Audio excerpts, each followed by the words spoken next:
Le Flash Info avec le centre de stockage de la Manche. C'est une triste scène vécue hier midi par des éleveurs de Brie. 5 de leurs agneaux gisaient morts dans un champ égorgé. Selon les premiers éléments, un chien en divagation en serait l'auteur. La gendarmerie a ouvert une enquête. D'autres cas d'attaques similaires avaient déjà eu lieu à Brie en décembre 2017. À l'époque, le propriétaire du chien avait été condamné. À Cherbourg, le ministre de la Culture attendu pour l'inauguration de la Maison des Artistes. Celle-ci est programmée le vendredi 8 mars. Franck Riester a déjà indiqué qu'il serait présent sous réserve d'agenda. Une présence dont se réjouit Benoît Rivet, le maire de Cherbourg en Cotentin, qui souligne le grand travail réalisé et l'importance du dossier pour ce troisième élément du pôle national des arts du cirque après le chapiteau et le bâtiment rouge. Le groupe Bonne-Mère Auto recrute dans la Manche et dans l'Orne. Parmi les postes à pourvoir, carrossiers, peintres, conseillers services et mécaniciens. Plusieurs job dating seront proposés au sein des concessions.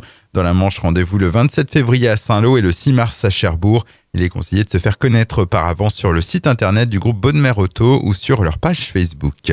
Une portion de la 84 fermée à la circulation le dimanche 17 mars en cause d'une opération de désamorçage d'une bombe anglaise de la Seconde Guerre mondiale. L'engin de 230 kg a été découvert le 5 février dernier sur un chantier de construction à Villers-Bocage dans le Calvados. Un périmètre de sécurité sera mis en place dans un rayon minimal de 400 mètres autour de cette bombe qui englobe une partie de l'autoroute. Une déviation sera mise en place. Bonne nouvelle pour l'AJS Cherbourg. Le club de handball a annoncé ce mercredi le renouvellement du contrat de Romain Guyard. Le demi-centre de 33 ans arrivé en 2017 dans le Nord-Cotentin prolonge jusqu'en juin 2020. Prochain match pour les Mauves demain soir à Chantraine contre Célestat pour le compte de la 17e journée de Pro League. Et puis une 7e édition pour le festival Polar au cinéma Le Palace sur la commune déléguée d'Équeurdreville-Henneville. Il aura lieu du 27 février au 5 mars. Au programme 17 projections, 3 avant-premières et des rencontres.